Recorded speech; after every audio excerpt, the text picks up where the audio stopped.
ये लगातार मिलना, चर्चा करना जरूरी भी है, क्योंकि जैसे जैसे कोरोना महामारी को समय बीत रहा है, नई नई परिस्थितियां भी पैदा हो रही है। अस्पतालों पर दबाव, हमारे स्वास्थ्य कर्मियों पर दबाव, रोजमर्रा के काम में निरंतरता का न आना पाना, ये हर दिन एक नई चुनौती लेकर आते हैं।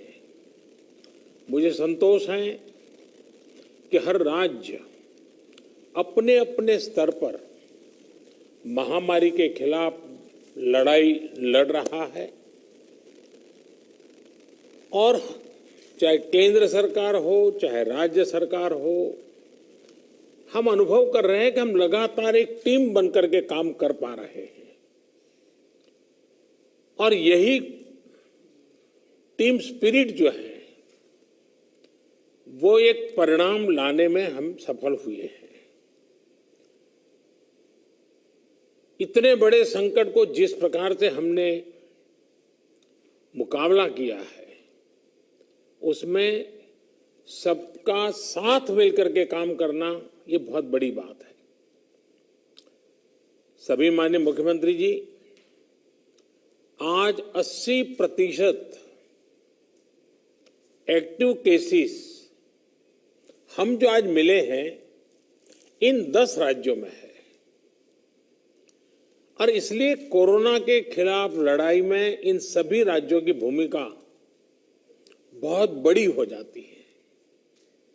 आज देश में एक्टिव केसेस 6 लाख से ज्यादा हो चुके हैं, जिनमें से ज्यादातर मामले हमारे इन 10 राज्यों में ही है। इसलिए ये आवश्यकता लगी कि इन 10 राज्यों के एक साथ बैठ करके हम समीक्षा करें, चर्चा करें, और उनकी जो बेस्ट प्रैक्टिसेस है, उन्होंने किस किस प्रकार के नए इनिशिएटिव लिए हैं, वे सबके ध्यान में आए, क्योंकि हर कोई अपने अपने तरीके से प्रयास कर ही रहा है। और आज की इस चर्चा से हमें एक दूसरे के अनुभवों से काफी कुछ सीखने को, समझने को मिला है। कहीं न कहीं ये एक भाव आज निकल कर आया है कि अगर हम मिलकर अपने इन 10 राज्यों में कोरोना को हरा देते हैं तो देश भी जीत जाएगा। साथियों, टेस्टिंग की संख्या बढ़कर हर दिन 7 लाख तक पहुंच चुकी है और लगातार बढ़ भी रही है। इससे संक्रमण को पहचानने और रोकने में जो मदद मिल रही है, आज हम उसके परिणाम देख रहे हैं। हमारे यहां एवरेज फर्टिलिटी रेट पहले भी दुनिया के मुकाबले काफी कम था। संतोष की बात है कि ये लगातार और कम हो रहा है। एक्टिव केसेस का प्रतिशत कम हुआ है। रिकवरी रेट लगातार बढ़ता जा रहा है, सुधरता जा रहा है।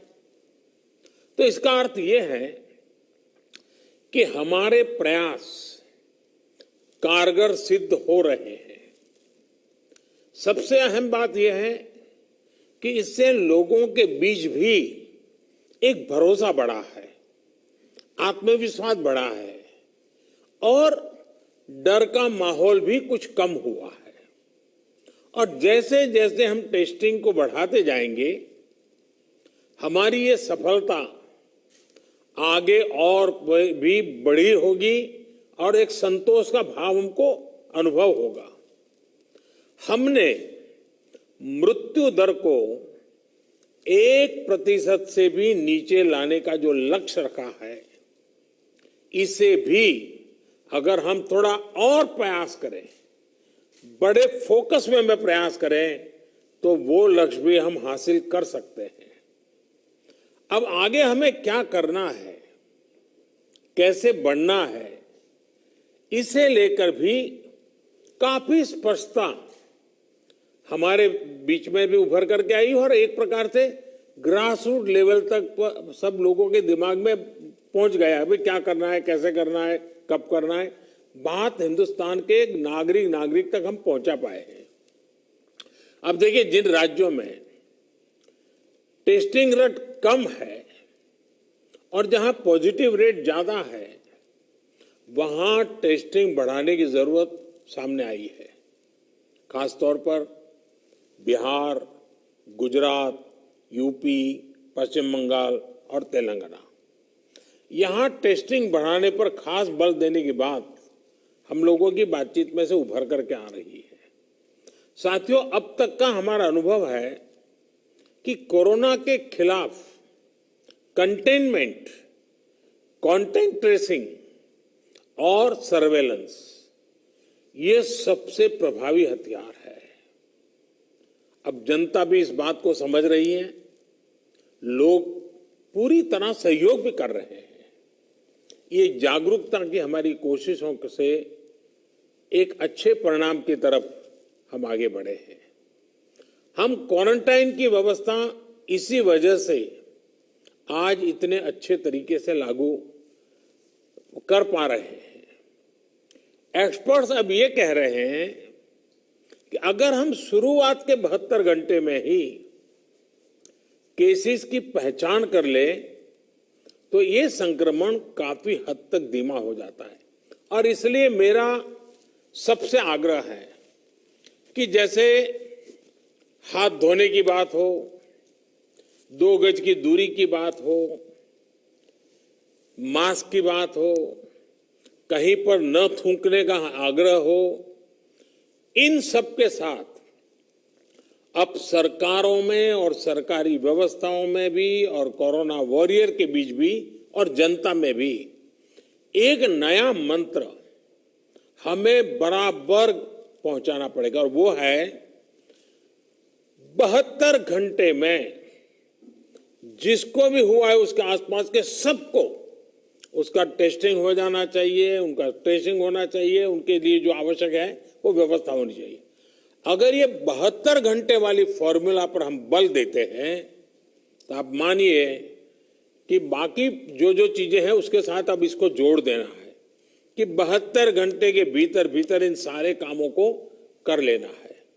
आज टेस्टिंग नेटवर्क के अलावा आरोग्य सेतु ऐप भी हमारे पास है। आरोग्य सेतु की मदद से अगर हमारी एक टीम रेगुलरली उसका एनालिसिस करे तो बहुत आसानी से किस एरिया से शिकायत आ रही है हम पहुंच सकते हैं। हमने देखा कि हरियाणा के कुछ जिले, उत्तर प्रदेश के कुछ जिले और दिल्ली, एक ऐसा कालखंड आया कि बड़ी चिंता का विषय बन गया। सरकार ने भी दिल्ली में ऐसी घोषणा की कि लग रहा था कि बड़ा संकट पैदा होगा। तो फिर मैंने एक रिव्यू मीटिंग की और हमारे होम मिनिस्टर श्रीमान अमित शाह जी को नेतृत्व में एक टीम बनाई और नए सिरे से सारा अप्रोच किया। उन 5 जिलों में भी और शहर में भी, दिल्ली में बहुत बड़ी मात्रा में हम जो चाहते हो परिणाम ला पाए। मैं समझता हूं कि कितना ही बड़ा कठिन चित्र दिखता हो, लेकिन सिस्टमेटिक तरीके से अगर आगे बढ़ते हैं तो चीजों को हम हफ्ते 10 दिन में अपने तरफ मोड़ सकते हैं। और हमने अनुभव करके देखा है। और इसी रणनीति के भी जो मुख्य बिंदु यही थे, कंटेनमेंट जोन्स को पूरी तरह से अलग कर देना, जहां जरूरत पड़े वहां माइक्रो कंटेनमेंट का भी आग्रह करना, 100% स्क्रीनिंग करना, रिक्शा, ऑटो रिक्शा चालक और घरों में काम करने वाले लोगों को भी और अन्य हाई रिस्क लोगों की स्क्रीनिंग पूरी कर लेनी चाहिए। आज इन प्रयासों का परिणाम हमारे सामने है। हॉस्पिटल्स में बेहतर मैनेजमेंट, आईसीयू बेड्स की संख्या बढ़ाने जैसे प्रयासों ने भी बहुत मदद की है। साथियों, सबसे ज्यादा प्रभावी आप सबका अनुभव है। आपके राज्यों में जमीनी हकीकत की निरंतर निगरानी करके जो नतीजे पाए गए, सफलता का रास्ता उसी से बन रहा है। आज जितना भी हम कर पाए हैं वो आप सबके अनुभव उसमें काफी मदद कर रहे हैं। मुझे विश्वास है कि आपके इस अनुभव की ताकत से देश ये लड़ाई पूरी तरह से जीतेगा और एक नई शुरुआत होगी। आपके और कोई सुझाव हो, कोई सलाह हो तो हमेशा की तरह मैं हर समय आपके लिए उपलब्ध हूं। आप जरूर बताइए और मैं आपको विश्वास दिलाता हूं, सरकार के सभी अधिकारी भी आज मौजूद थे। जिन जिन बातों का आपने जिक्र किया है, जिसकी चिंता करने के लिए कहा है, टीम पूरी तरह तुरंत ही उसको आगे बढ़ाएगी। लेकिन हम जानते हैं कि ये जो कालखंड होता है सावन भादो और दिवाली तक का, तो कुछ बीमारी का और बीमारियों का भी माहौल बन जाता है, उसको भी हमें संभालना है। लेकिन मुझे विश्वास है कि हम जो 1% से नीचे मृत्यु दर लाने का लक्ष्य, रिकवरी रेट तेजी से बढ़ाने का लक्ष्य, 72 घंटे में सारे कांटेक्ट पर्सन को तक पहुंच करके उनकी व्यवस्था करना, इन मंत्रों को लेकर के अगर हम थोड़ा फोकस एक्टिविटी करेंगे तो हमारे जो 10 राज्य जहां पर 80% केसेस हैं, हमारे 10 राज्य जहां 82% मृत्यु है, हम 10 राज्य इस पूरी स्थिति को पलट सकते हैं। हम 10 राज्य मिलकर के हम भारत को विजयी बना सकते हैं और मुझे विश्वास है कि हम इस काम को कर पाएंगे। मैं फिर एक बार, आपने बहुत समय निकाला, समय की कमी के बावजूद भी बहुत ही अच्छे ढंग से आपने अपनी सारी बातें रखी है। मैं आपका बहुत बहुत धन्यवाद करता हूं। So those were the Prime Minister's